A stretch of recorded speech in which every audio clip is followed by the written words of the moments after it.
casual. All right, well, thank you very much. All right, shorts and a cutoff Coors Light t-shirt. Yep.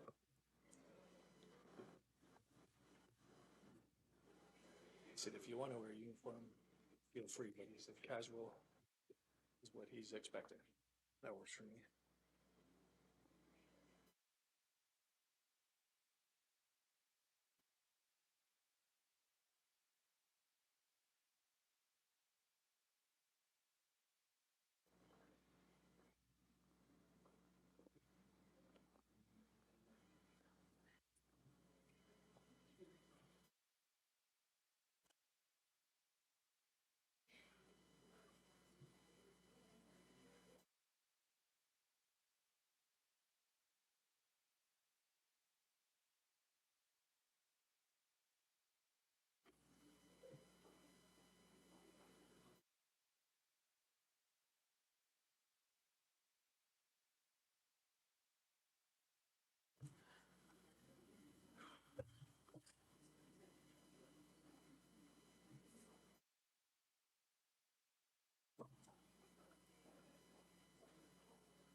Yeah, it's done. Duncan's away, so we'll be the 20. You're stuck with me for the next week and a half.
Rick will send something out tomorrow to try to drum up.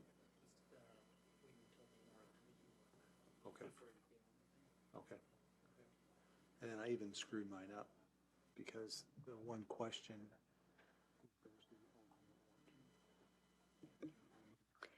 Good evening, everyone. We're going to call the meeting to order. And we will start with the land acknowledgement statement. We acknowledge that the ground on which we live is the traditional territory of Caldwell First Nation, of the Three Fires Confederacy, and the original people of Point Pelee and Pelee Island and its surrounding lands and waters, and that of the Huron-Wendat and Wyandot peoples. We recognize and respect the First Nations who are stewards of the land and waters of Turtle Island and who have embraced this stewardship since time immemorial. We would also like to acknowledge the contributions of other nearby First Nation communities and all original people across Turtle Island. We will now have a moment of silent reflection, followed by the playing of our national anthem.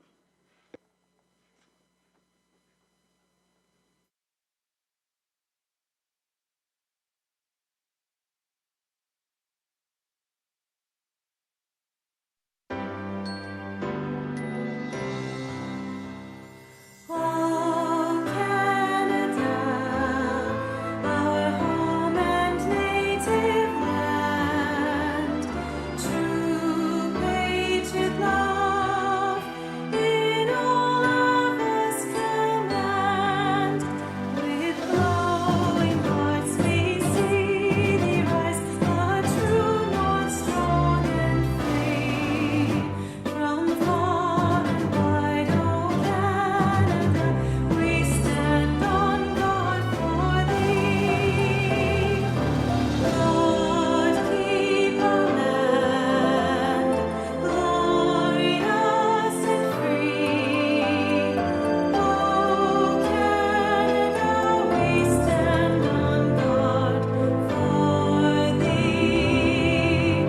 O Canada, we stand on guard for thee.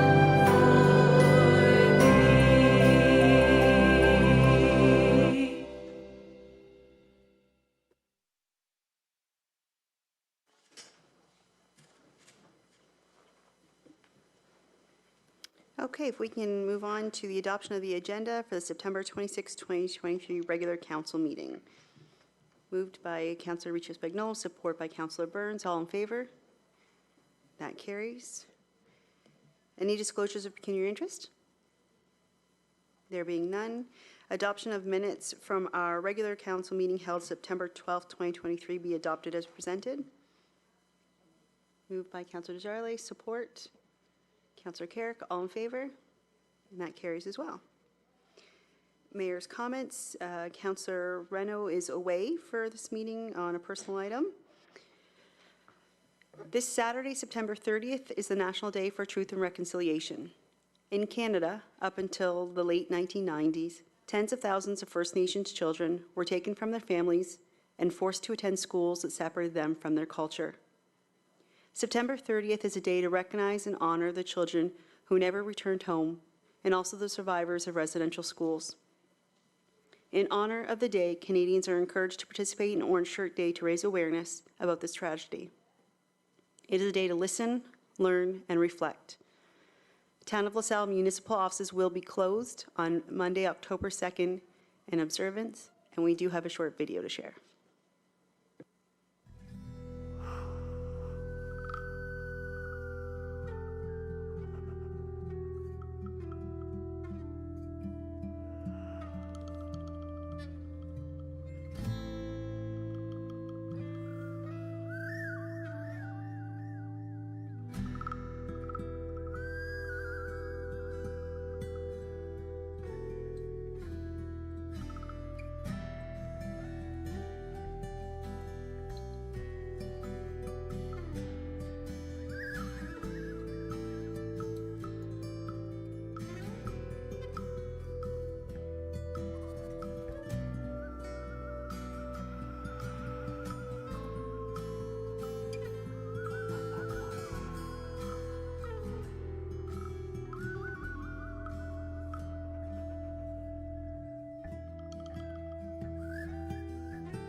Students of Monseigneur Elkaron raised the Franco-Ontarian flag at the LaSalle Civic Centre yesterday in celebration of Franco-Ontario Day.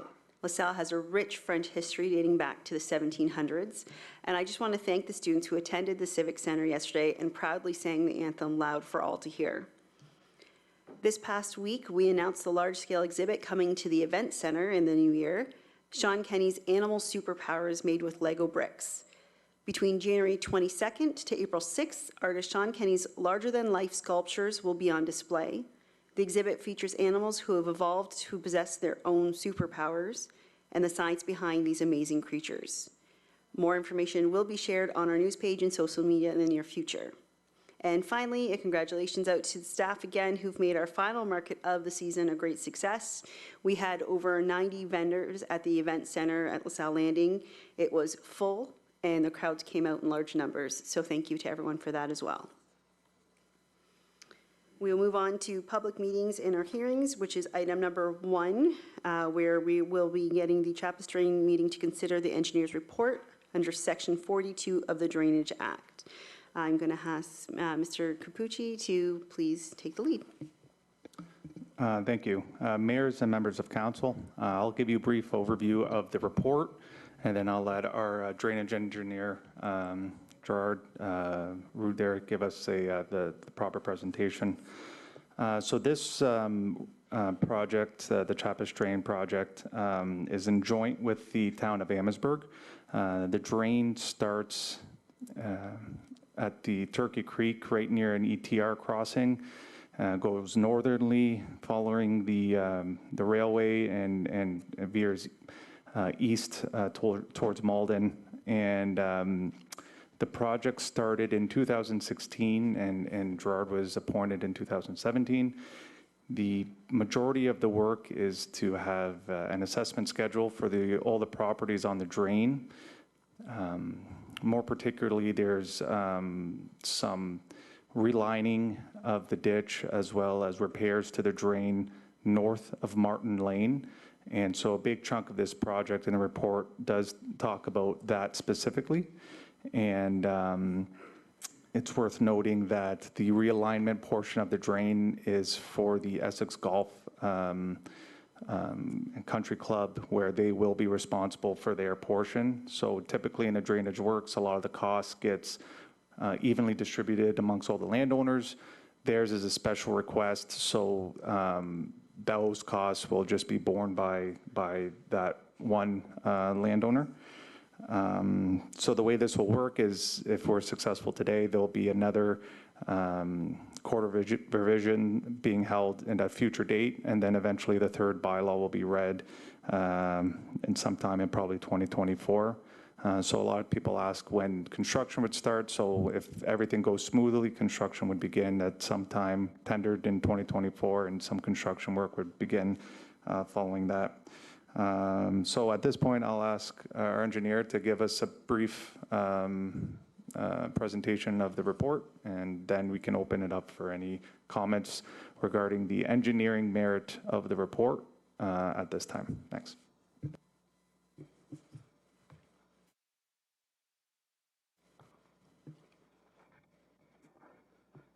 Through you, Madam Mayor. So Mike pretty much summarized what the report is all about, making repairs and improvements to the north portion of the drainage system from Gulfview Drive upstream to where it runs across over to the Malden Road. We've included for the realignment of the drain, which was a request that was made by the Essex Golf and Country Club in 2021, and incorporated that into the report as well. Our design was based on the 1994 report information prepared by Ed LaFontaine, and preliminary examination and on-site meeting was scheduled in liaison with the former manager of engineering, Jonathan Osborne, and held on June 9th, 2017. At that meeting, we explained all of the expected works that would be coming forward, and we explained how the repairs and improvements will make the drain function more properly and adequately, with serious concerns of silt and sediment buildup in the portion that's north of the Gulfview Drive area. We had to also go through and review all of the authority requirements. That includes DFO, MNRF, MECP, as well as IRCA. And we've included mitigation steps for all of their concerns with endangered species and the Fisheries Act and everything. And those are included in Appendix REI-A as well as Appendix REI-B of the report. We made inspections of all of the bridges and enclosures along the drain portion affected by the works to establish exactly what would be needed there. And then a public information center meeting was held with the manager of engineering to answer any questions of concerns or details of how the report was being processed and proceeded with. And we only had to make some very minor amendments to the report to satisfy the additional input that we received from that Public Information Center meeting. So our findings and recommendations are that the 1994 report was good for providing guidance on how we establish our profile and repair and improvements required for the north portion of the drain to put it into a proper state of repair. And then we also incorporated that diversion of the drain at the Essex Golf Country Club just north of that street to take the drain around the south, east, and west or north perimeters of the property to give them full access for utilizing their lands. And as Mike mentioned, all of the extra costs to do that drain diversion is assessed to the Golf and Country Club as provided for under standard practices of the Drainage Act. And that work also includes removal and abandonment of the existing drain that was located on their property that's abandoned pursuant to Section 19 of the Drainage Act. And then we recommend the existing drain portion be diverted and filled in and abandoned pursuant to Section 19 as well. And the diverted drain then becomes part of the municipal drainage works. We recommend the existing grass areas and buffer strips be protected. We also suggest that owners construct buffer strips along the drain to help protect the drain from sediment accumulation, erosion, and wash-ins and everything. So we recommend that the Chiapas drain from Gulfview Drive to its upper end be repaired and improved in accordance with the report, the attached specifications, and the accompanying drawings. And all of those works are being carried out pursuant to Section 78 of the Drainage Act. We've provided some allowances in the report as set out on page 8 and 9 of the report for lands that are affected by access to carry out the works along that section of the drain that will be worked on.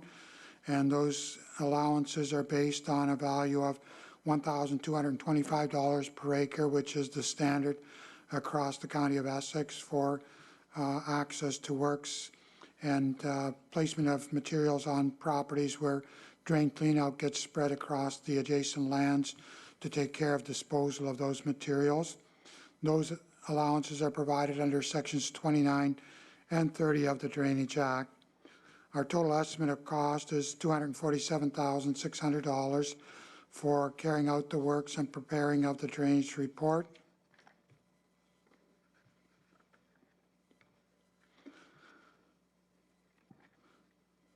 Our report includes specifications as well as standard specifications for bridge works in Appendix REI-C for the town to use for any future maintenance works on the drain and for the construction of that north portion of the drain that's provided for within our report.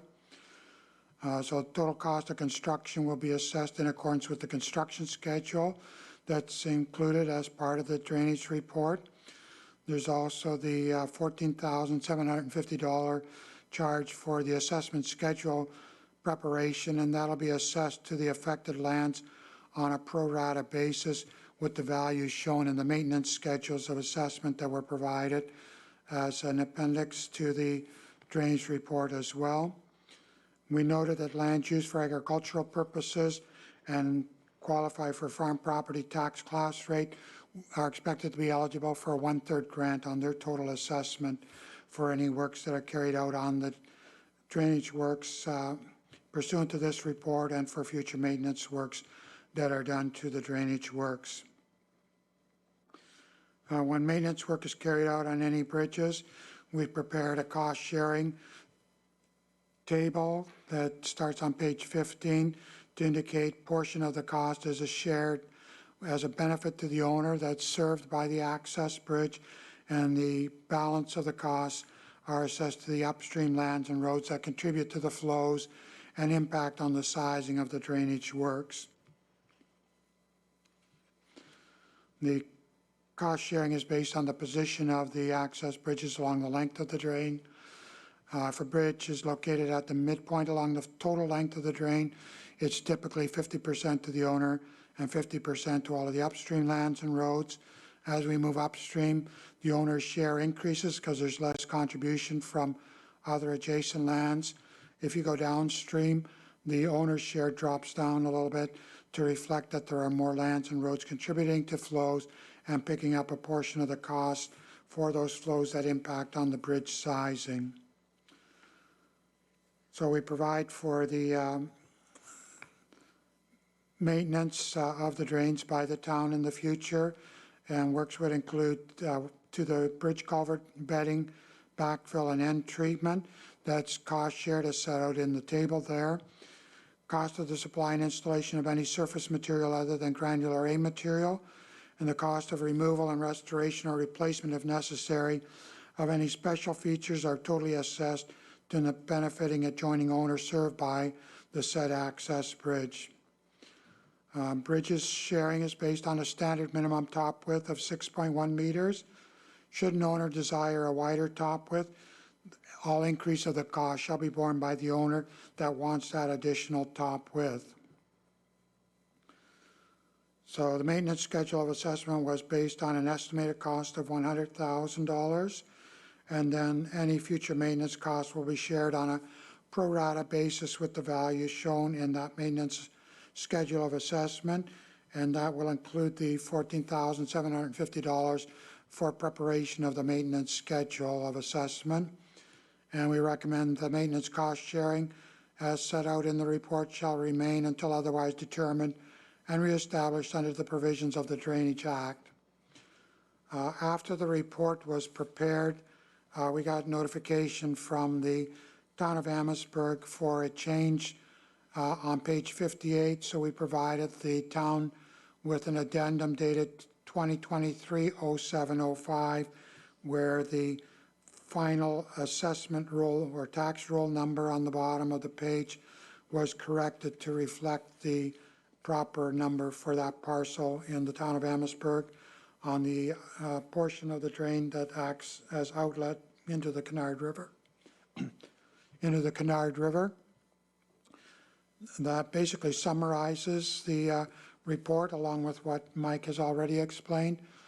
So now I'm open to any questions that anybody has that either myself or Mike will be able to answer and address from the public or from the members of council. I'd just like to say one quick thing. I meant to say it earlier, but regarding the realignment portion that Essex County's, the Essex Golf Course is responsible for, of that total project cost, it's their share just roughly is about 30 to 40%, I think. So it's, I think it's about $232 is the project cost to do all the repairs and improvements. Their share is $90,000. So it's about 40% of the total cost is just for Essex County. I just want to put that in there if you guys were going to bring it up. Thank you very much. Members of council, I'm going to ask you if you have any questions or comments before we go to the public. Deputy Mayor? Thank you, Your Worship. Through you to any of the folks who can answer this. I had a very simple question from a resident who was just concerned about the work and was very appreciative about the sections about endangered species and fish and things that were noted in the report. Can you just speak to that so if they're watching, they understand how this work was done and the concerns that were taken to preserve the wildlife as the work moves forward, sir, please? So There are certain windows where we are allowed to do construction. There's fishing windows, and then alongside that, there is required procedures necessary that the contractors have to take to ensure that when they're doing the work, they're not damaging any habitat, or they're providing habitat for certain types of like sparrows or whatever type of species required. So between the windows and the requirements set out by the ministries, we ensure that those contractors are following those policies and procedures to ensure that the species are protected. Is that okay? Yeah. Thank you, Worship. Thank you. Councillor Burns? Yes, Your Worship, to the engineers, and they can answer it, whoever wants to answer it, but where Mr. Valenti years ago put in a drainage pipe, there's a whole bunch of field tiles there that were not hooked up into the drain. Will that be addressed? And the address would be between I don't know who the one owner is, Bill Thompson's property, and we had put a piece of drain pipe in there after the 97 re-election. So if you want to use my house as a reference, it's 1470 Gulfview. Bill's house would be 1460, and the neighbor next door where the drain is going to be rerouted on the Essex property would be 1450. Right where that drain crosses Gulfview.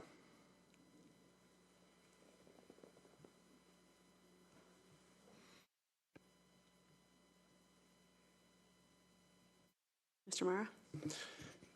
Councilor Burns, just for clarification, you are referring to an enclosed drainage pipe that is parallel to the rear property lines of those properties that front onto Gulfview. This particular report deals with the drain proper, does not deal with any of the peripheral drains. Those are not municipal drains. That was a private drain at the time. So this report does not deal with that. That's a private drainage matter between property owners. It's not part of any municipal infrastructure that I'm aware of at this point in time that's owned by the town. It's not on town property. And it's not part of any previous drainage report. And I would look to Mr. Capucci or Mr.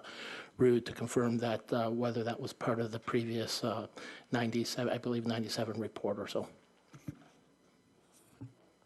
Go ahead. It's in the drain, which is owned by the municipality. It's outside the fence line of Mr. Valenti's property. And it does connect one from the drain from one side to the other at the most southerly point of the Valenti property. And that pipe was put in there about 2000 and something. And was put in by the town or a contractor by the Valenti Group. Just further to that, that pipe is not part of this report. If you wish that we look into that further, we can certainly do that. Just reading and through the report, this deals with the drain proper, the Chappus drain. If that was established through the Drainage Act, that would be a separate municipal drainage report that would need to be done. If it was not established through the Municipal Drainage Act, it is considered a private drain. The town does not have that access to that, and as far as I'm aware, I don't have any of that previous information, so we can go back and look into that matter if you wish, but this particular report deals with the Chappus drain proper. Mr. Burns?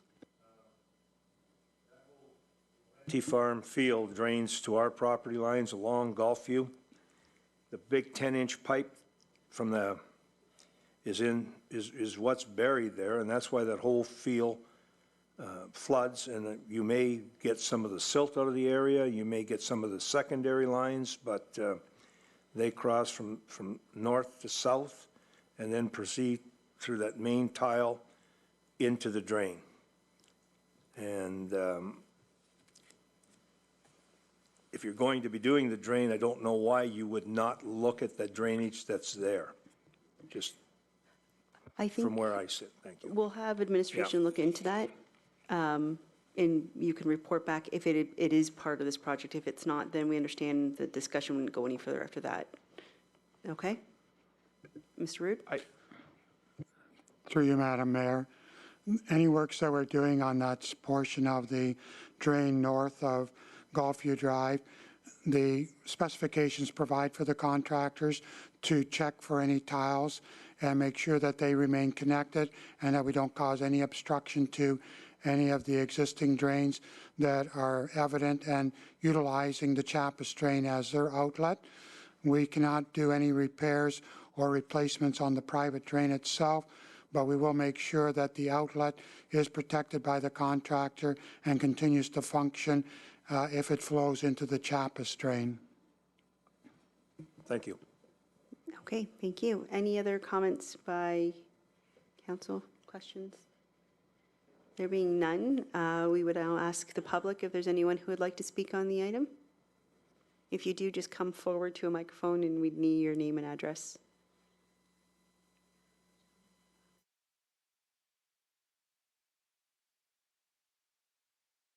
Yeah? Okay. Twisted your arm. Come on up. Just have a seat there, turn on the mic, and then name and address, please. Thank you. The button right on the mic. Yep. There you go. Well, good. I'm John Menard. I live in the 2700 block on Front Road. So between Mart Lane and Malden Road, I own the farm there, which I butt right beside both the Shepu drain and the, what was the other one there? I'm sorry, I don't have my maps in front of me. Anyway, there's two ditches there, and there's going to be a lot of, now let's go back 32 years ago, I'm going to say, when the township dredged those ditches out. They left a lot of silt and a lot of debris alongside the headlands on the farm. And this is not just my farm, but everybody else's farm down the road. So this was a big issue, caused flooding towards the center of the fields on both sides of because there's about 4.5 acres on one side of the ditch, on this side of the tracks, and another 10 acres on the opposite side. So we got two ditches there on my farm. So this left a big mess. Are we going to be facing the same issue again as we stand, or I'm just asking questions that I'd like to know. Okay, thank you. Mr. Rood, do you want to take that? Thank you. Through you, Madam Mayor. So the specifications in this report provide for maintenance works to be carried out where the fill material excavated from the drain, whenever that future maintenance is done to restore the drain to proper capacity, is spread out on the adjacent lands no deeper than 100 millimeters thick. And the specifications provide for the contractor to have to remove all kinds of debris, whether it's rocks, sticks, other stuff that would adversely impact the agricultural lands, and have that all cleared away so that the farmer can just go in and then continue cultivating and working the lands after the drain has been cleaned out and the fill properly disposed of and spread out on the adjacent lands as fully detailed in the specifications. Perfect. Okay. Sounds Great. good. Now, I guess I'm going to speak in terms of my neighbor, the White Farms. They got canola currently in the field. I was just planted 2 weeks ago. Are they going to be facing issues with debris that could be? Are they like when is this project going to be starting, and are they going to be losing crop? Thank you. Mr. Kikuchi?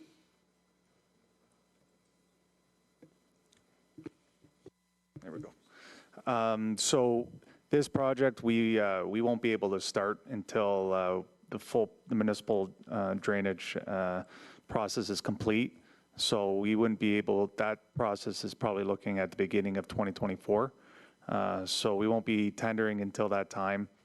And depending on how things shake out, we'd either tender after we'd either start after the crops have already been harvested, so say this time next year, or we try to get in there before. And depending on what kind of pricing we get and scheduling, if we do have to do the work during while the crops are up, there is provisions in the report that would pay based off an acreage for damaged crops. Yep. Thank you. Any other questions? No? Okay.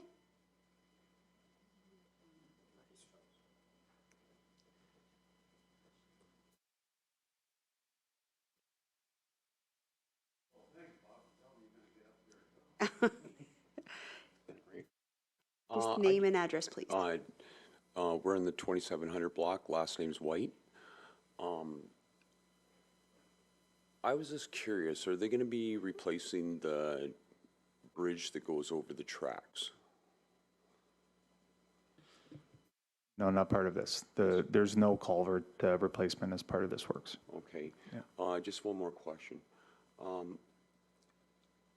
Starting in the summer, they started bringing in thousands of loads of dirt and whatever, and they've been filling in the railroad tracks double wide.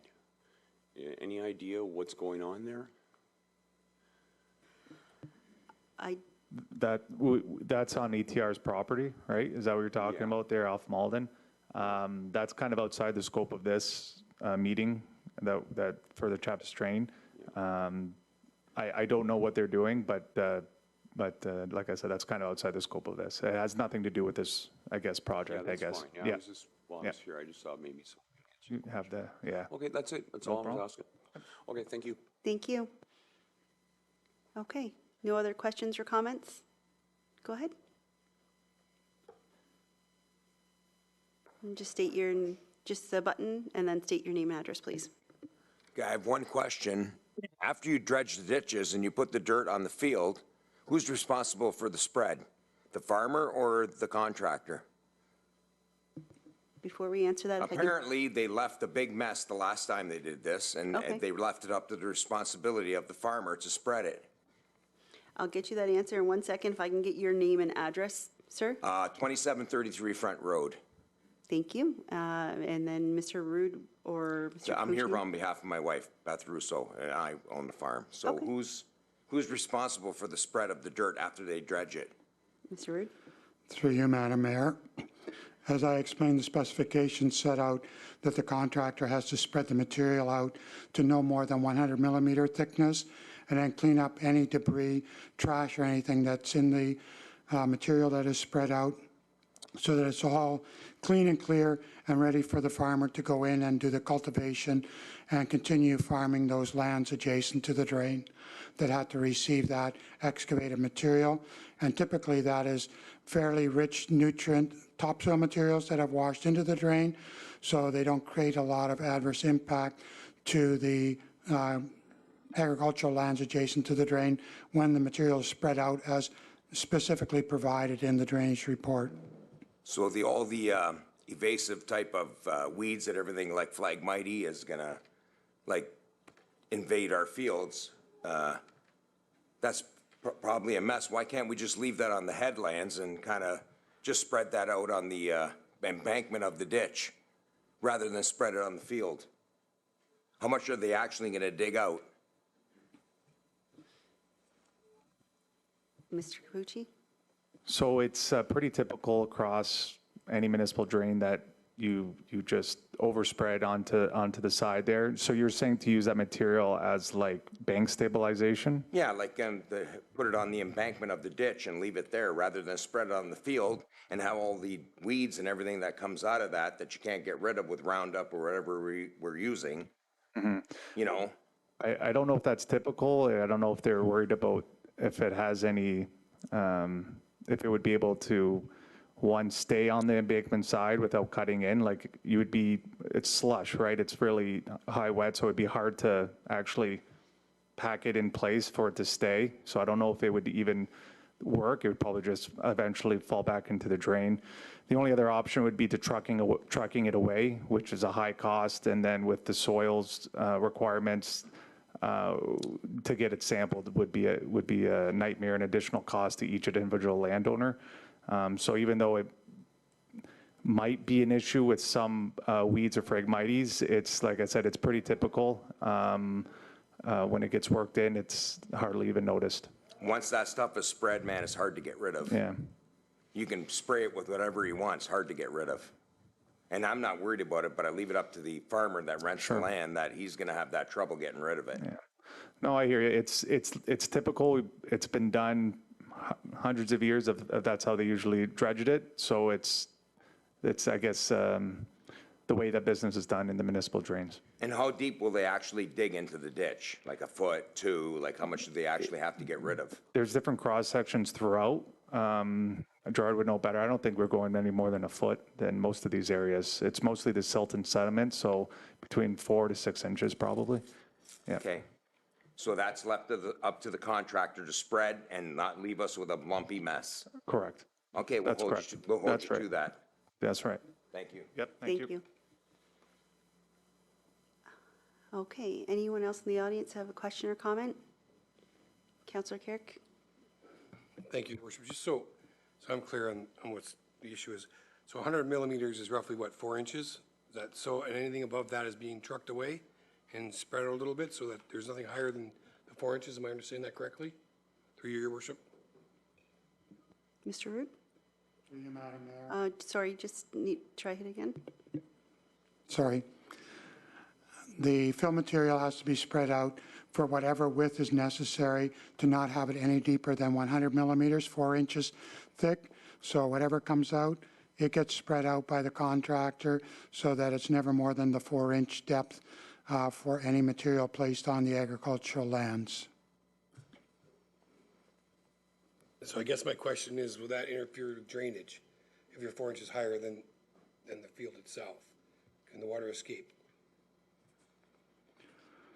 Through you, Madam Mayor, the specifications provide that the contractor cannot block off any kind of furrows, swales, or small ditches that bring flows off the adjacent lands into the drain. So any surface water locations that the water comes across and flows overland still have to be kept up and maintained and not filled up with any of the excavated material so that there's no adverse impact or additional ponding or flooding caused on the agricultural lands. Thank you. Council, any other questions or comments?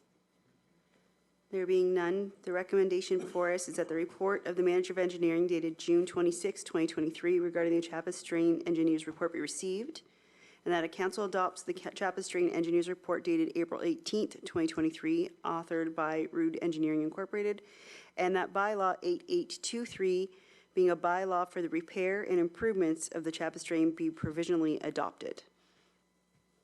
Moved by Councillor Carrick, support by Councillor Burns. All in favor? And that carries. Thank you very much. We have no presentations and delegations, so we move on to H1, which is LaSalle Branding and LaSalle Landing Graphics, and I'll turn that over to Ms. Hodre. Thank you, Mayor Milosh. I'd like to welcome Amanda Yura and Liz Ferrano from Douglas Marketing Group, who are with us tonight. They will be providing some additional information about the development of the LaSalle Landing Graphics. But before we get to that, I'd like to bring us through the development of the town's brand to give you an idea of where we have been, where we have come to, and where we are today. So a brand is an idea or an image that people have in mind when they're thinking about products, services, or activities of a company. There are physical and emotional cues that are triggered when exposed to the touch points between a person and a specific brand. A logo is a recognizable graphic symbol that identifies a company, a product, or a public or private entity. It's one of the ways that you distinguish your brand. LaSalle's brand began back in 1991 with the introduction of the town crest. The images on the town crest can represent friendship, farmland, wildlife, and La Griffin. These are examples of materials over the years that have been used that have had the town crest used. There are an example of an ad and a business card, the corporate side of our promotional materials back in probably the 2000s. When the Valmar complex was opened, we did introduce a graphic that was used for a short time. If you note the colors in it, the colors match what was in the crest at the time. These are examples of Valmar graphics that were used on town materials, so all of it related really to culture and recreation, to programming, and to events that were introduced over the years. In 2011, the new corporate logo was introduced. So at that time, we made the decision to stop using the Valmar logo so that we could really focus on the new town logo and make sure that it was prominent within our community and within all of our promotional materials. So as you can see, the brand started really back in 1991 with the town crest, and the use of the griffin and the traditional colors of red, blue, and gold have been carried over into the new logo. And even the use of the griffin has also been used in the roundabout at Todd Lane, which is the court and steel rendition of the ship. So the use of the griffin has really been carried through the years, and that's something that we want to continue with and continue to develop our brand. These are examples of corporate materials that have had the use of the logo. These are examples of the logo that has been used on activity guides and promotional materials.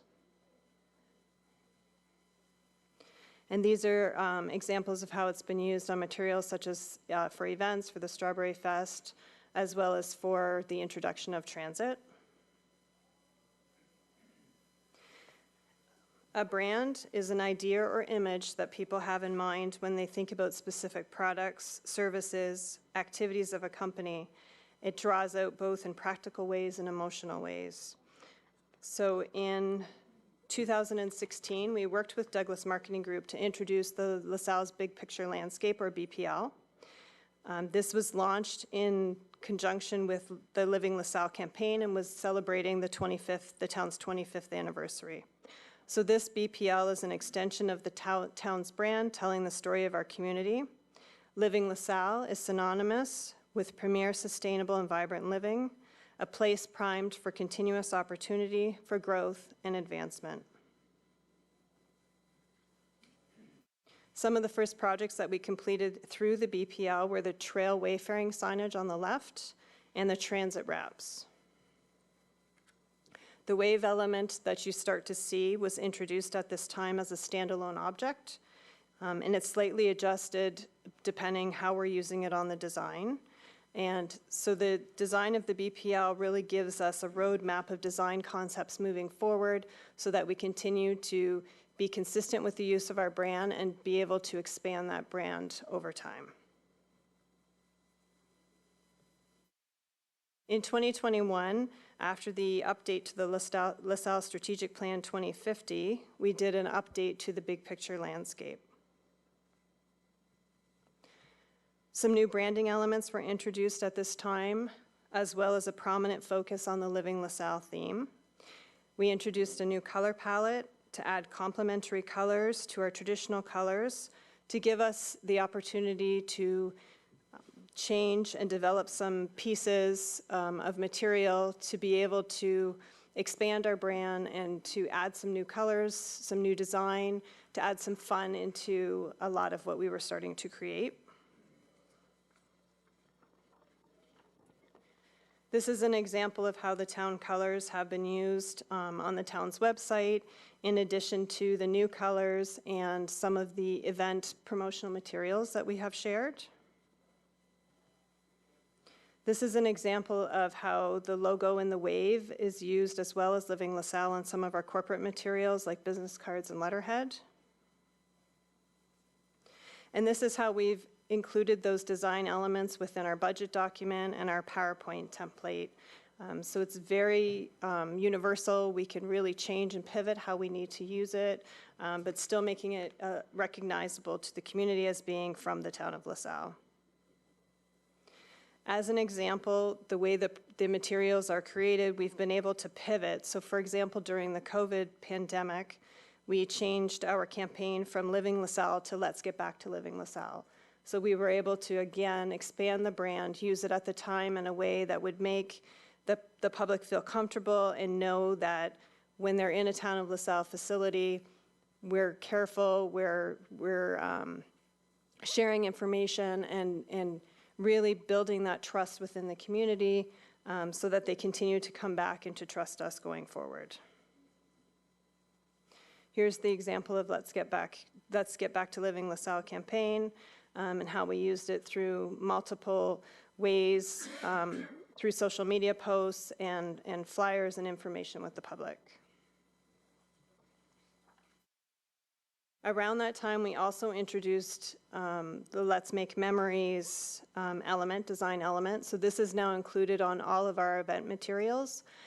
So again, it's a visual cue to the public that this is a Town of LaSalle event and we're trustworthy. They can know that they're coming into something that is reliable. And then recently, in collaboration with DMG, and as part from the BPL as well, we introduced the Living LaSalle microsite. So you can see there's a combination there of the traditional colors plus the new color palette. So giving us the opportunity to share information about the town's history, the trail and park system, and then going forward, we're going to use this site also to share information about the waterfront, the destination point, and developing tourism into this as well.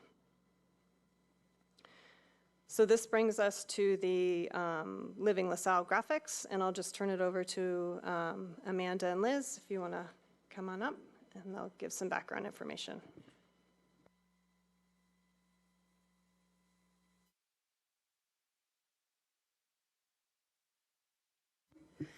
Good evening, everybody. So as you can see from the presentation that Don has gone through, the LaSalle Landing logo has been designed with intention. So really the purpose of carrying through the wave some of the accent colors is to show that it's a brand extension. So on its own, we know that it belongs to LaSalle, and when it's together, it's complementary to what we're doing. So some of the key pieces that we wanted to bring forward was having a landing point, something that anchors it. So that is why we've used the strong, bold fonts at the bottom for landing to show that there's an anchor there, and then integrating the accent colors with the blue, the lighter blue and the green to show the multi-use facility that would be there. We've also added in the icon with the griffin. It is a variation of what we've done, and the reason being is because we want to use that as an extension that is adaptable beyond the corporate branding. So it'll still be something that's consistent, but understanding that it is a little bit of a step away. The other piece that we wanted to talk about was that there's multiple ways to be able to signify that this is the Town of LaSalle brand. The wave has been carried throughout everything, and we've actually integrated in a number of different iterations of that. You see it in the wayfinding signs. You can also see it in the graphics that Don has shared. And then further to that, looking at this as an icon that can be flexible. So as you continue on with the LaSalle Landing plans, you'll be able to progress forward. It'll be adaptable, and it'll also remain synonymous with the LaSalle brand identity. So as a resident of LaSalle, actually my whole life before it was LaSalle, it's something that I think when you step away from this area, living here, we're not thinking beyond here. But when we look at our brand outside of LaSalle, what does that say? It's important that it can stand alone, and it can also resonate with the corporate identity that we've established. So the recommendations that we put forward, we believe, are a strong brand identity, and that would allow you to progress forward with the LaSalle Landing initiatives as those continue to evolve. Thanks, Amanda. So our recommendation to council tonight is to go with version A that is put before you of the LaSalle Landing logo. I am available if there are any questions.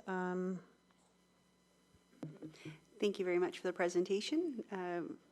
We'll go to members of council. Councilor Riccio Spagnuolo can go first. Thank you, through you. Great presentation, so thank you. I, too, like version A. I found it to be very catchy with the bold lettering for landing. The only thing I was thinking is, you know, the round over the boat, I feel like the dark blue would be catchy to go around that, no? Was that something that you guys explored but didn't go with that? I just think like that, the orange is nice, but I just found like that dark blue with the bolding of the letter landing, that blue would look a little catchier. But great job. Thank you. I think that one of the rationales for that was the sun, right? The bringing in the colors of the vibrant culture, healthy living. We talked about vibrant living and caring. So that's why that was incorporated. The brighter color was incorporated. In version B, you do start to see the blue, a version of the blue now. However, it is not as dark, but you can kind of see what it would technically look like in version B. Thank you. I support the recommendation of going with version A. Okay, Councillor Carrick. Well, I guess we go down the line. So I like them both a lot. I think it's great. I think that LaSalle Landing itself is awesome by itself, and I think either one I'm comfortable with. The only one with A, I know I get the sun part of it, but if you look at the Essex County logo, it's the same circle on top, same color. So I'm a little concerned about us having our own kind of circle color as opposed to matching what Essex County has. So that's my only concern, and I'd rather see a little darker color than that one myself. Any other questions or comments? Deputy Mayor. Thank you, Worship. Through you, I'm a logo guy. I love them. And I sit and I watch and I go, I can hardly wait to get a shirt that's nicely embroidered with those logos on it. I think you guys have done an outstanding job. And Don, the presentation carried through the thoughtfulness that has gone into all of the corporate messaging. So again, like my colleague, Mr. Carrick, I'm happy with either one. You don't have to explain to me about suns or blues. I think you guys did a great job. And it's sort of going to go get ice cream and you offering me chocolate sprinkles or dipped chocolate. How can I go wrong? And I appreciate 100% Mr. CAO. But please, I appreciate the effort, the work, and the thoughtfulness of the progression that you showed today. It didn't just fall from the sky, and I know that there was hours and hours of contemplating, changing, anticipating needs and desires, but you explained it very, very well. So much like my friend Mr. Carrick, both, I could live with both, but I understand the version A as well. Thank you. Okay, any other questions or comments? I agree with my council members. I like the logo. I just Googled the County of Essex logo because I had to now think to myself, wait, is it like that? It is very similar as far as that orange sun, but I still think this speaks to the branding that we currently have in place. And I think my favorite thing about it is that whole landing part and the way you described it. I mean, we are trying to separate it at the same time as highlight what that area is. So I think it's a great logo put forward, and I'm excited to start branding our new waterfront area. So with that, if I can get council to move the recommendation, which is the report of the Director of Strategy Engagement Department dated September 8th, 2023 regarding LaSalle branding, LaSalle Landing graphics be received, and that council approve option A as LaSalle Landing graphic. Councilor Desjarlais moved, support. Councilor Ricci Spagnolo, all in favor? And that carries. Thank you very much for joining us tonight. Moving on to item 2, which is our Regional Waste Management Initiative. And we are going to have our Director of Finance, Mr. Langlois, present. And we also have our CAO from the county, Ms. Weirs, to join us as well. I'll turn it over to Mr. Langlois.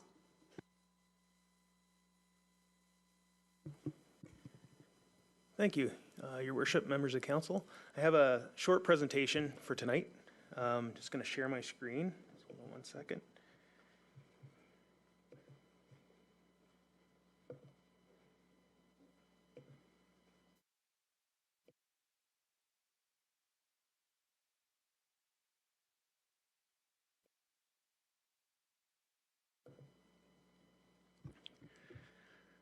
Okay. Yeah, at any point during the presentation, feel free to stop me, or you can wait till the end to ask questions if I can't answer them. Mrs. Weirs will. So I kind of, what I did here is took the main points from my report to council. It's a fairly detailed report, and you know I'm try not to have death by PowerPoint. So I know, like, just in hearing the media and we have a community page, there's a lot of rumors out there and false information. So I'm hoping to walk through the beginning of the process to where we are now, to let council make an informed decision whether or not we want to support regional waste collection. So I'm just going to get started here. So there's kind of 4 parts to garbage and waste collection in total. The regional landfill, recycling, organics collection, and what we're here to discuss tonight, garbage collection. So I'm going to touch on each of them. So the regional landfill, there's going to be no change in service level. It will continue to be managed and operated by the Essex-Windsor Solid Waste Authority. When it comes to recycling, there's also going to be no change in service level. It will continue to be picked up bi-weekly. When we look at organics collection, this was endorsed by the city, county, and local municipalities to regionalize the collection of organics in 2025 through the Essex-Windsor Solid Waste Authority. So this is already set. It's already in progress. There's no turning back at this point. There is going to be curbside collection at all the municipalities in the region. The question more so is with this, if it's going to include the rural areas. And I think we're moving towards that. It'll be green bin curbside collection to occur on a weekly basis, not a bi-weekly basis. I know in reading a bunch of the comments and whatnot, if we go to bi-weekly garbage collection, it's going to attract rodents. It's not, because all the organics is still going to be collected weekly. All the things with odors that attract rodents will occur on a weekly basis. So I just want to, that's one of the big comments and concerns that I wanted to address. And we'll address it a little bit further as well. So there's a lot of timelines in the report, and I'm picking out some of the big ones here just so we can have an understanding of the process and what we went through. So February 22nd, 2022, LaSalle requested that Essex-Windsor Solid Waste and the county begin to investigate regionalized waste management with the objective of a more efficient and cost-effective regional solution. On June 15th, 2022, the county resolution that the county council direct administration to work with Essex-Windsor Solid Waste Authority to prepare a report on potential cost savings to be realized by transferring the jurisdiction of garbage collection from local municipalities to the county and ultimately Essex-Windsor Solid Waste Authority to manage garbage collection services for the county municipalities. Then further to that resolution, Essex-Windsor Solid Waste Authority, they retained a consultant to conduct a fulsome waste collection review, with part of the scope being the completion of an analysis of the potential cost savings to be realized by transferring the jurisdiction of waste collection to the county. So, we've asked for this. The previous LaSalle Council asked for this report and for us to investigate regional collection. So it's nothing new. So that report was completed and presented to County Council. I think it was on May 23rd of this year. And, in my report, it kind of outlines a lot more information, but I'm just going to touch on the conclusions and the recommendations of the report. Regionalization of waste collection services is an acceptable best practice and is well established in Ontario. From here all the way up to Toronto and past Toronto, the larger cities, we're one of the only regions that don't do this anymore, currently. Regionalization can potentially provide not just economic benefits, but also environmental and social benefits, including 1, cost savings due to increased competition, administrative efficiencies, and improved public participation due to consistency of services and communications across the county. B, reduce greenhouse gas and other emissions due to optimized collection routes. C, increase customer satisfaction due to equity in service and better oversight of quality management. Last, regionalization does not appear to have a significant impact on transfer and hauling costs for either garbage or organics. Rather, potential cost savings with regionalization would most likely be due to increased competition on collection tenders, less travel time to optimize routing, and operational efficiencies for the Essex-Windsor Solid Waste Authority and municipal partners. Those are the conclusion of the report. The recommendation is that Essex-Windsor Solid Waste Authority initiate necessary discussion with the county's local municipalities and the City of Windsor to take the steps to have Essex-Windsor Solid Waste Authority collect waste for the entire Essex-Windsor region. So moving on from that, the proposed funding model, should this be regionalized. Both garbage collection and disposal costs will be paid for by the county. That in our current budget, that's approximately $2.1 million. So our budget will be reduced by $2.1 million, which is about 5% tax rate. However, there will be a new county waste levy. So in addition to the county general levy, there'll be a new levy created, a fourth item on our tax bills that'll basically offset that and be for the same amount. The cost will be allocated to municipalities based on tonnage rather than weighted assessment. And that's a big win for the town of LaSalle. There's a lot of county services, for example, roads. We've had that conversation for years now, where our percentage is a lot less than the rest of the county, and this is an example where, it's no longer being based on weighted assessment. It can set a tone moving forward. It's a win for us. We're paying our equal share. We're not going to subsidize the other municipalities in the region. So then, what does this mean for LaSalle? So there's a couple different topics, categories I'm going to discuss. So cost. Currently, the town of LaSalle has the highest per household rate in the county. The second highest, I think we're 20% higher than the second highest, and their RFP tender results were just before we got ours, a couple months before. So we by far are the highest. We doubled our price, and it's going to continue to rapidly increase the next time around. It is expected that there will be a significant decrease in price per household if we do regionalize. Based on history, Windsor has never seen less than 3 bids come in on one of their garbage collection RFPs. Windsor, population-wise, is very consistent or very close to all the county municipalities together. So based on that information, we would expect there to be multiple bids and competition. We want the vendors to keep their pencils sharp. We want competition. Without regionalization, we're too small. It doesn't make, no one from Toronto is going to come down just to collect the town of LaSalle's garbage. So, it's a monopoly. And the vendor, in my mind, knows that, and they're going to take advantage of that. Service levels. Service levels, this is another big concern when I read the media and all the comments. Service levels are currently very consistent across the county. I sit on the regional working group, and we've all talked, we've spent a heck of a lot of time talking about all the service levels that we all have, compiling this information.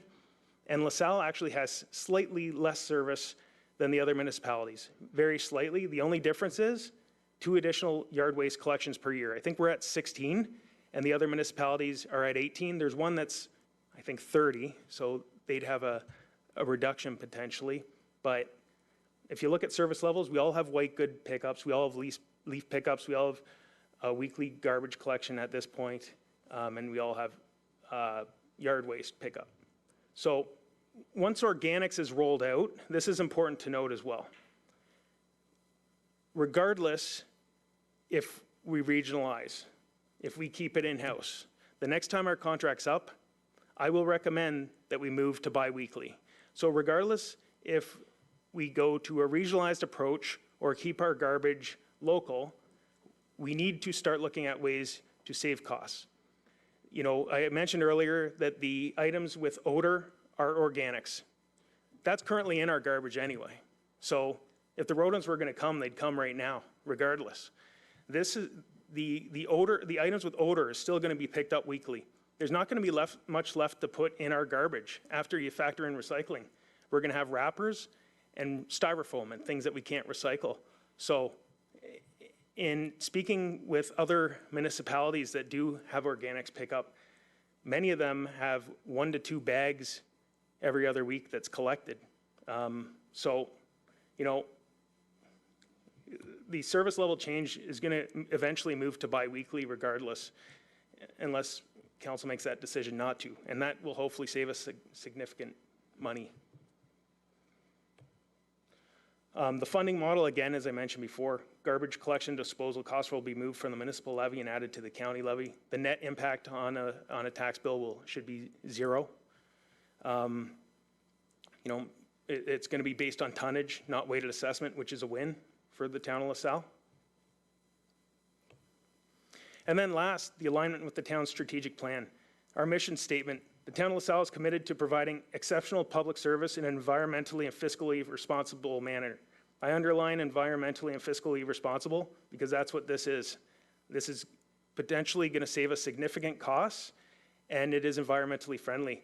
Our landfill, as we grow, as this population grows, we need to reduce the amount of garbage that we're putting into our landfill. It's not going to last long.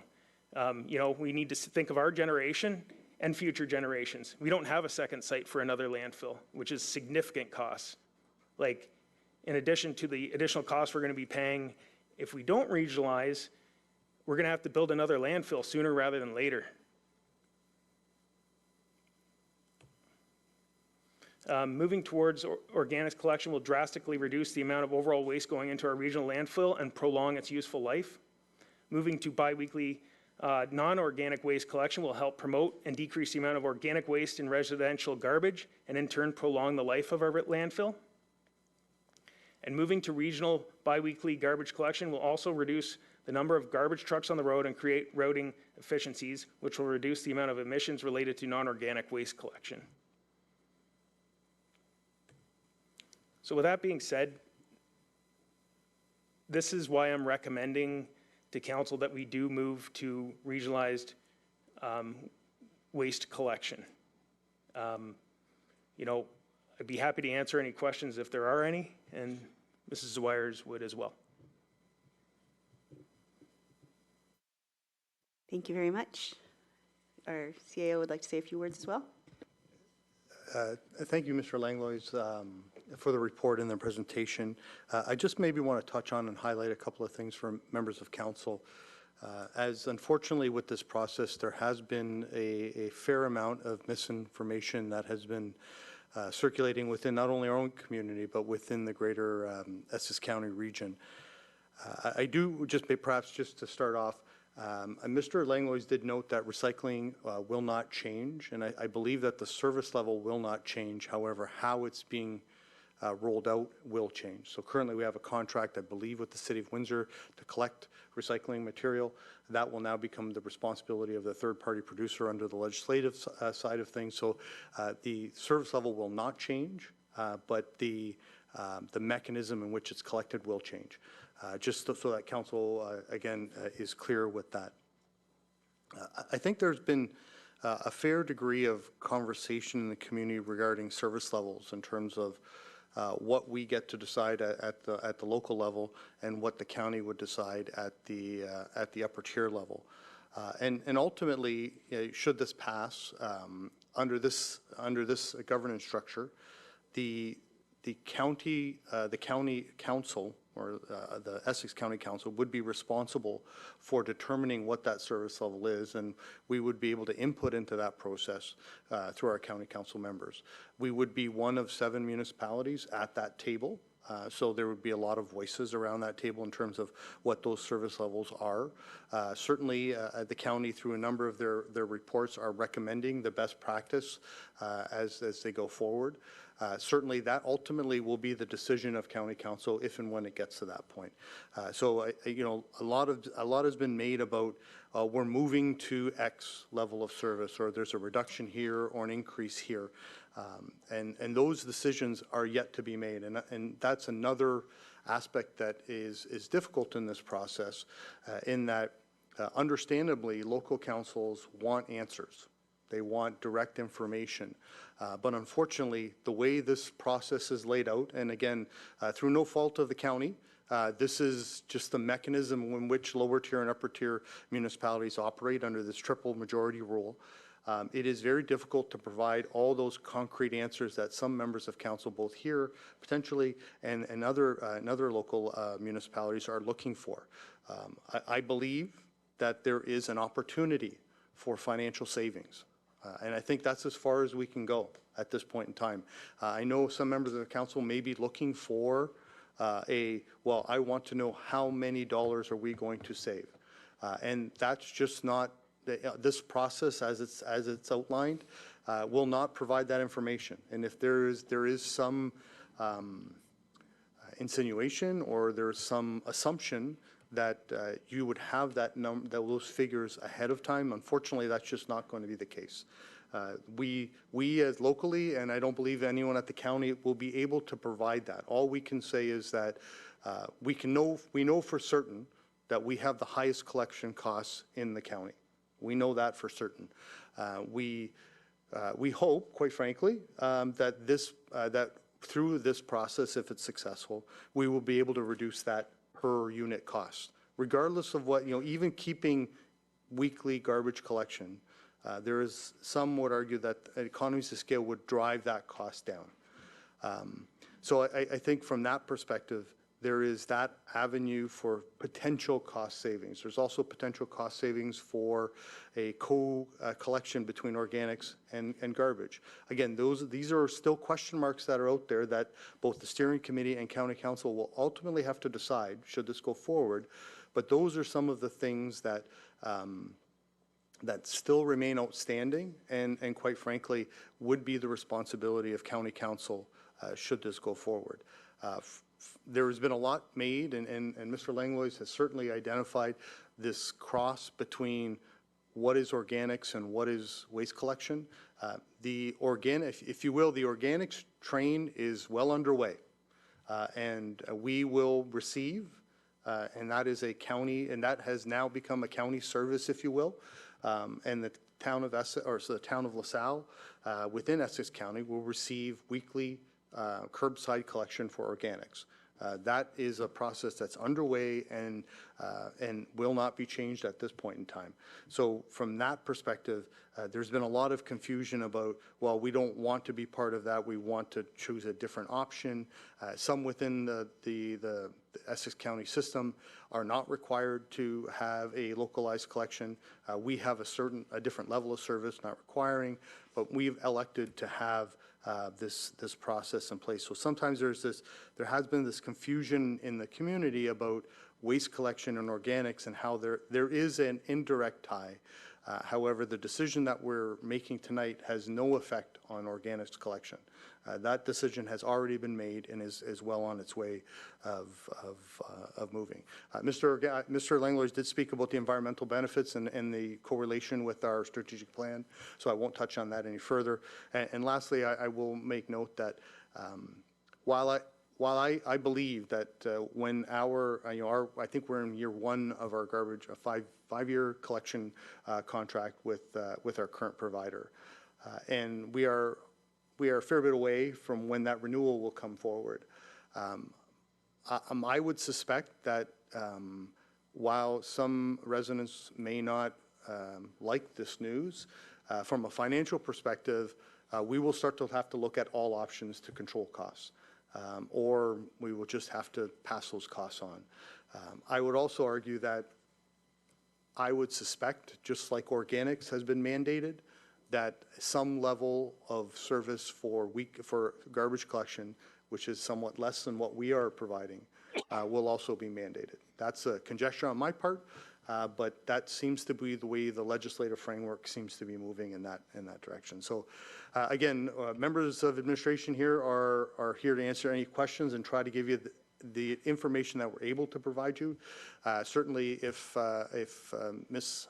Zwiers has any information, she's also available to answer any questions. I think she has perhaps a couple of comments, if that's okay. Go ahead. Thank you, through Mayor. Just two things I want to mention in terms, first, of the level of service. So as Dale alluded to, your current contract remains the same until expiry. But if the service got transferred to the county and that decision-making happened at the county, there's still an opportunity for local collaboration and involvement. And specifically, when we get to an RFP for these services, it's the intention, based on the unanimous feedback from all 7 locals, that there is a desire for a la carte pricing. And that's just something I want to touch on as well. So the administration, we are recommending a best practice model that does move to every other week garbage, because we're going to increase service with weekly organics.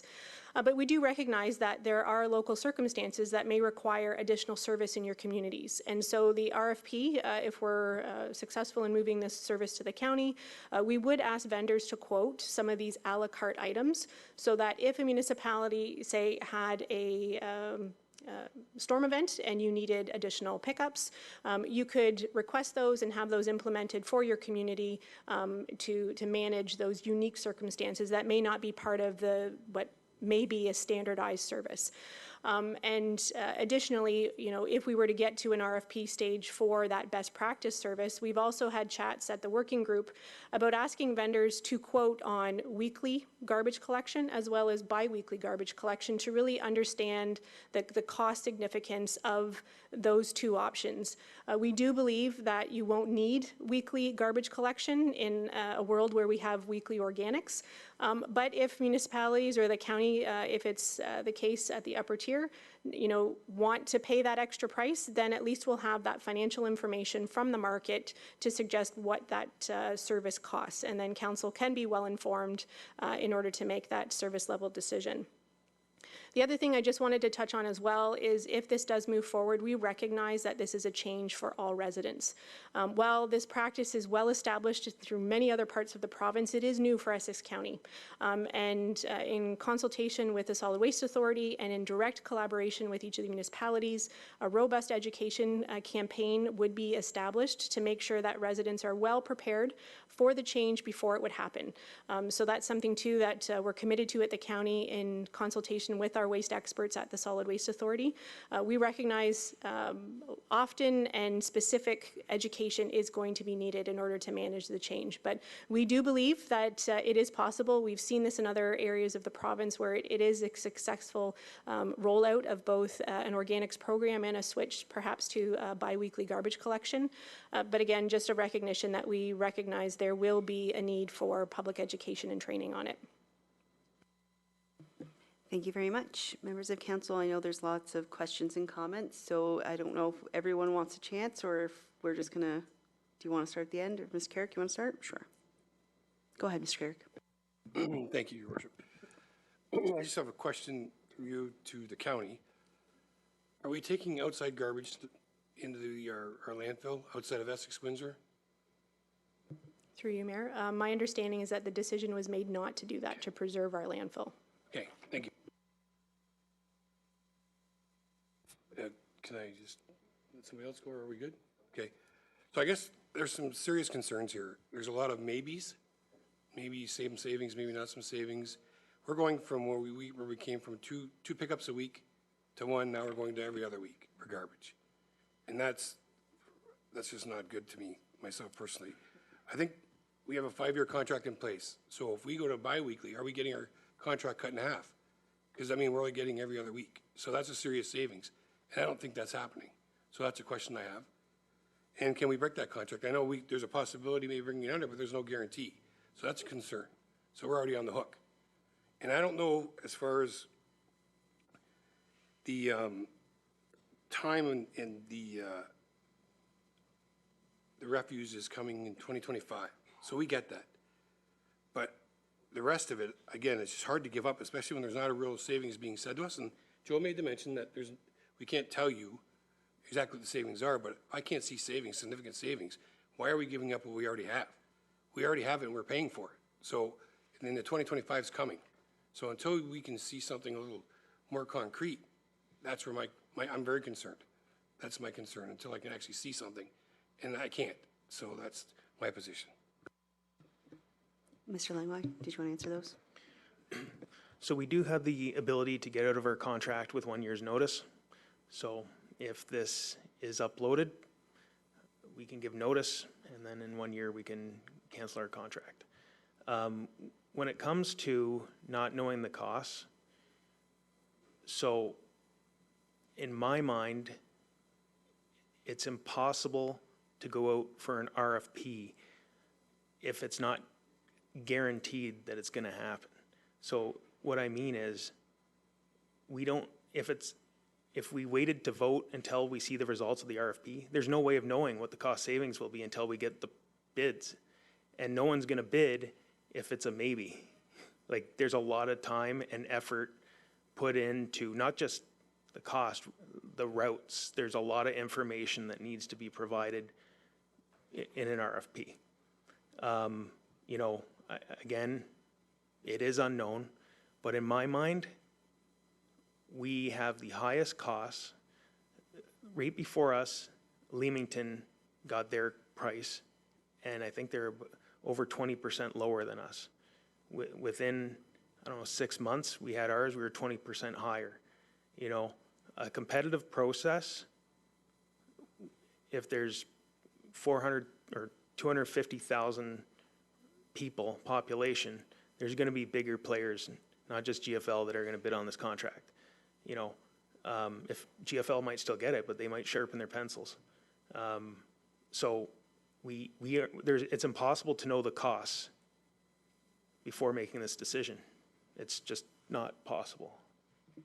Thank you. And do you have any other follow-up to that? I get that. It's just, there's many unknowns at this point. The big picture sounds good, but moving forward, it's very difficult to do that. Thank you. Councillor Kerr, Councillor Burns? Well, you know, if we know what we have the same. We have the highest police costs in Essex County as well. I would suggest to you and to everybody in this room that if we were to go OPP, not one of us would be back here. And with the unknowns that you're presenting before me, it's like you baked the pie without the apples. It's not very good. I know we're going to pay more. We're guaranteed for 5 years. I think we've been thrown under the bus by the county on many, many issues, and I'm not going to go there. You can say it's weighted today. 4 years from now, the county, other municipalities can say it's per capita. And you have no guarantees for that either. And there's nothing anybody, if we're all back or not back, can do, because that's just the way it is with the county. And it's in our control now. I would want to keep it in our control. And when you come back with a better business plan, and you can actually show that there is a savings, then we have 5 years. You have 4 years to do whatever you're going to do with the municipalities that want to go forwards and the ones that don't. So I will be voting against going forward with the county. I want the town of LaSalle to be as independent as can be. And that's what our residents tell us. That's why they moved here. Thank you. Thank you. Councillor Ricci-Spagnuolo? Thank you, through you. Just a couple comments. Actually, this is a question too. So to Mr. Langlois, are we able to opt in at a later date if we were to say no at this point? That's one question. I think if we say no, it's not going to happen. Sure. Through you, Mayor. So the only way the service will upload is if we pass the triple majority. So you are officially the last municipality to make this decision.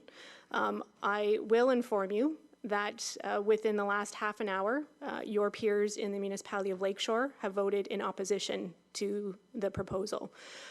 So if LaSalle chooses not to vote in favor, there will be no uploading of the service.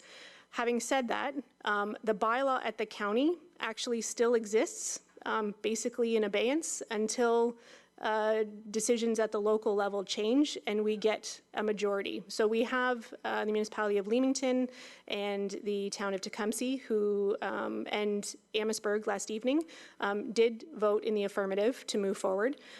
So if at any point after this evening, pending your decision here, the municipalities that voted in opposition could change their mind and reverse. And as soon as we have 4 of the 7, which represent more than 50% of the electors, the county bylaw then automatically comes into effect. So it's not a forever done deal, but for as long as we don't have 4 of the 7, it will remain at the local level, if that's helpful. Yes, thank you. So, Mr. Langlois, I know you had mentioned that there would be about a $2 million savings. Is that correct? Wouldn't necessarily be a $2 million savings. Our budget would reduce by $2 Reduce, million, yes. and then it would go on to the new levy. So the bottom line of the tax bill would be the exact same. And then we would, so if we went with this, it would be biweekly pickup. It's like, for me, I just feel like our residents of LaSalle are used to a certain standards of service, and for that reason, it would be very hard for me to vote in favor of this. So that's what I have to say. Yeah, it'll be interesting to see once organics is rolled out. People might have a change of heart. Thank you very much. Councillor Desjardins? Thank you. Through you, my comments are basically the same as my colleagues. I feel like there are too many maybes, mights, potential changes. I'm concerned about the costing. I'm concerned because LaSalle has historically paid the higher price for just about everything.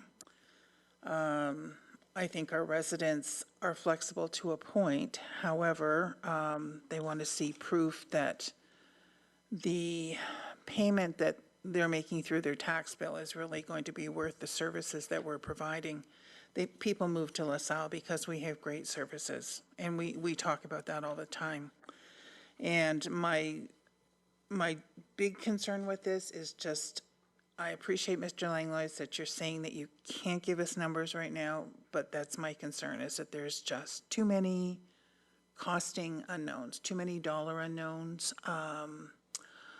My residents, I work for 37,000 people who want to know, what are we going to pay? We all work for that many people.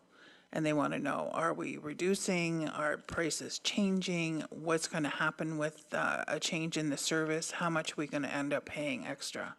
And that's what my concern is at this point. Thank you. Deputy Mayor? Thank you, Worship. Through you.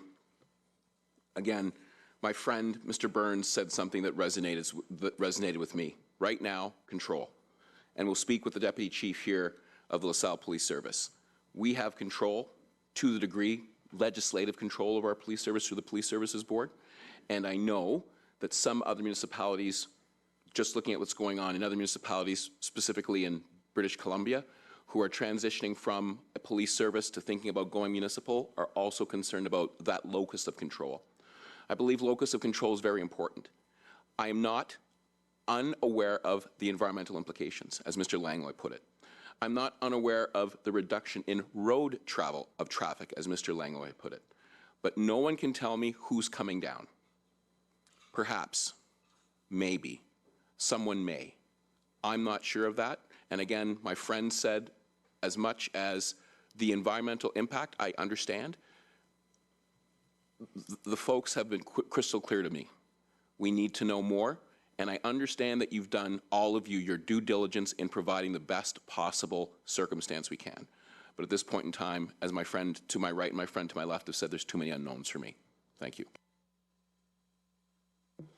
Any other questions or comments? I'll wrap it up with a few things.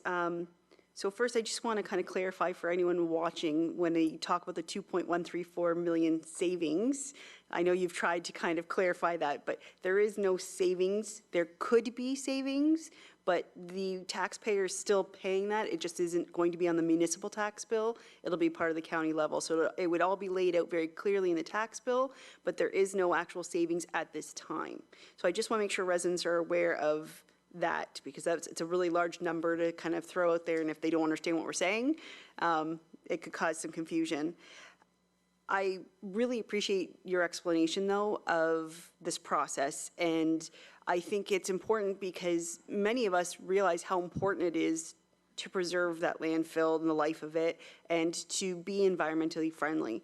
But like my colleagues have said, and other colleagues around the county, is there's so many things that they're just unsure of, and we didn't want to, for lack of a better word, kill this right away. We wanted to get more answers. I know we've done some research on our own as members of council. At AMO, we spoke with groups to kind of see how it worked for them. Some were positive, some were negative. Some told us that there was no other bids, that the number stayed the same. No one came in, the prices didn't go down, which caused us some concern and some red flags. I still think that this is an initiative we could talk about in the future once we maybe get more answers. I realize you're never going to be able to give me a price. That's going to be a hard one for us to get over. But I know our residents are going to have to accept in the future, maybe not next year, not the year after, maybe when our contract's up, we are going to have to make changes to our service level. No matter what, we have to do what's right. I'm hoping, as you know, what you stated, that our motto or our what was to say, environmentally friendly. And I think by taking that first step with organics, we are moving in that right direction. I hope that people will embrace that and start reducing their waste, and maybe automatically the number of bags will automatically go down with that. We hope for that. But I think, like my colleague said, our residents have been pretty clear with us. They're extremely happy with their service. And I realize you're saying our service is very similar to everyone else. So maybe the service that we actually have contracted is the same, but the service we get on the streets seems to be a little bit different. They seem to pick up whatever we need. They're very good with our residents. And I think that's why we're hearing so loudly from them that they don't want to see this change at this time. There's a lot of things that were said that I completely agree with. I think you did a great job presenting why we should. I just unfortunately feel like our residents have been very clear with us, and there's still a lot of shoulds, maybes, could that we need answers to in order to move forward. Again, I do thank you for that explanation, though, because that does help going forward. And hopefully this conversation will continue in the future once we have some more answers. And hopefully organics itself in 2025 will show that we can move in that right direction as well. So thank you very much. If there's no other questions or comments from members of council, I'll call the vote. There is a recommendation in front of you, so just to read the recommendation. So the recommendation is that the report of the Director of Finance dated September 11th, 2023 regarding the Regional Waste Management Initiative be received, and that council supports that county bylaw, a bylaw to transfer all power of lower tier municipalities of the County of Essex with respect to waste in the County of Essex pursuant to the provisions of Section 189 and 190 of the Municipal Act 2001, SO 2001. So that is the recommendations in front of you. I will leave it to council if they're moving that recommendation or if they have another decision that they would like to make this evening. So I will turn it over to council. For clarification, would it be advantageous to move the recommendation and vote on it? That would probably just take out the secondary aspect of it. So if we moved it and then the recommendation there, and if we voted it down or we voted for it, then that would be it. That would make more sense, wouldn't it? You can either make your own motion or we can do it in two parts. So it's up to you. The two parts would be that we receive the information, and then the second one would be the vote on the recommendation to upload it to the county, or if you would like to make your own recommendation at this time, you can. I think we receive the report, then we vote on the second portion of it. Okay, so I'm going to call the question on the first part, which is a motion to receive the Regional Waste Management Initiative for September 11, 2023 was the date of the report. So all in favor of receiving that report, Councillor Burns, Councillor Carrick, and all in favor, that carries. The second part is whether or not we want to upload it to the County of Essex. If anyone is in favor or would like to move that. So again, I'll move the recommendation for a vote. For a vote? Yes. Move the recommendation for a vote. Support, Deputy Mayor. So all in favor of uploading the garbage to the County of Essex? Opposed? And that motion is defeated. Thank you very much for joining us. I appreciate your time. Thank you, Mr. Langway. It was a very good PowerPoint presentation. You didn't kill us by PowerPoint, so thank you. We will move on with the consent agenda, which is correspondence for A and B, and item 2, the summary of reports to council. Is there anyone who wants to pull anything out from that? If not, we can receive all of the items. Motion to receive, Councillor Desjardins, support, Councillor Burns. Any comments? There being none, all in favor? That carries. Committee matters. Any committee matters to discuss? No? Questions and statements by council members? Deputy Mayor, and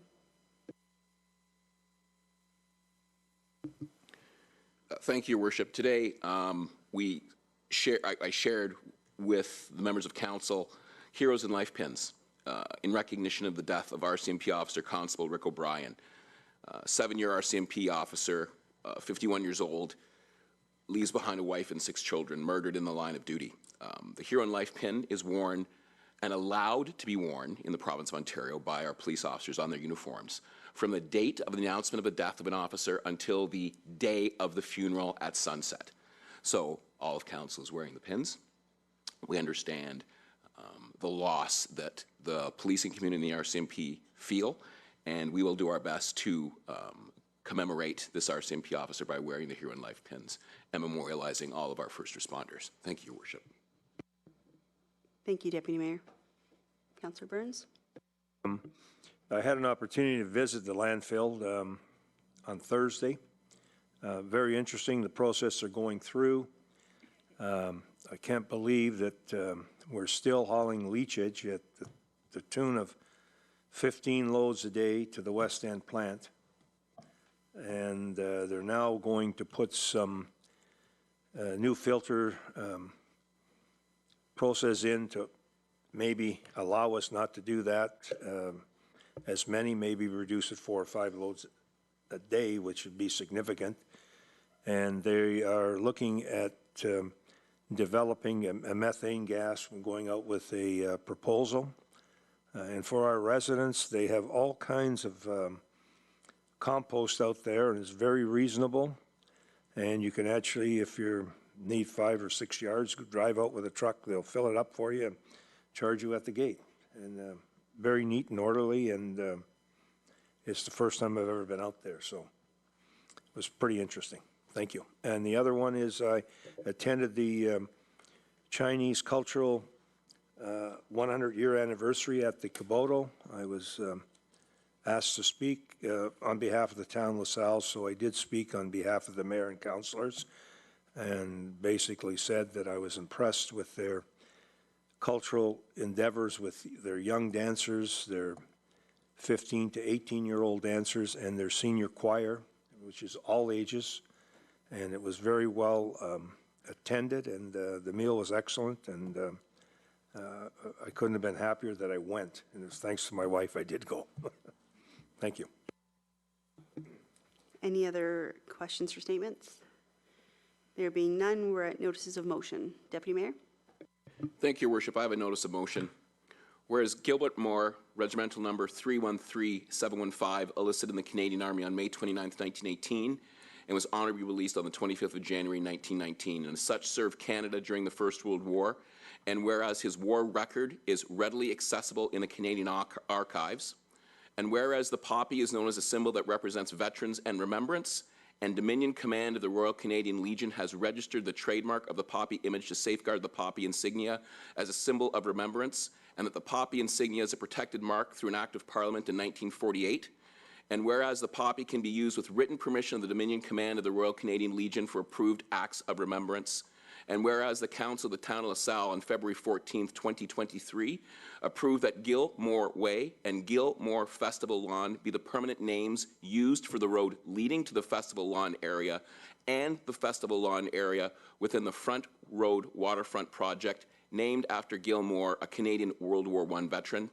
And whereas written permission has been received from the Dominion Command of the Royal Canadian Legion to use the poppy image on the signs that identify the Gilmore Festival lawn and Gilmore Way, be it resolved that the town of LaSalle affix the poppy insignia to the temporary sign indicated the future area of Gilmore Festival lawn, and be it further resolved that the permanent sign is erected, when the permanent sign is erected, that it has the poppy insignia affixed to it, and be it further resolved that the poppy insignia be affixed to the road sign indicating the road sign to Gilmore Way, and be it further resolved that this be done in accordance with the direction as supplied by the Dominion Command of the Royal Canadian Legion. Thank you, Deputy Mayor. We had a closed session this evening. We had two matters we discussed. Number one, administration provided information regarding third-party information supplied in confidence to the municipality, being a matter regarding a land lease proposal.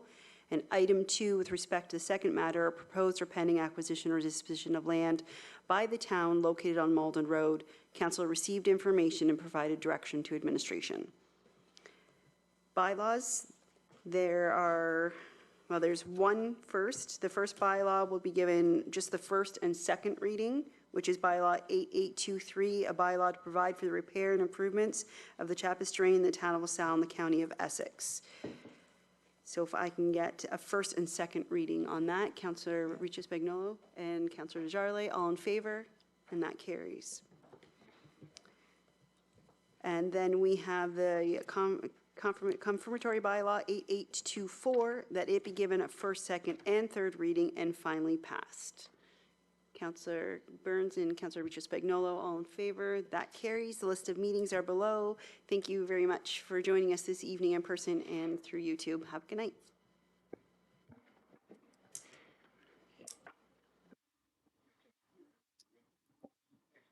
Great, thank you. Yep. So, like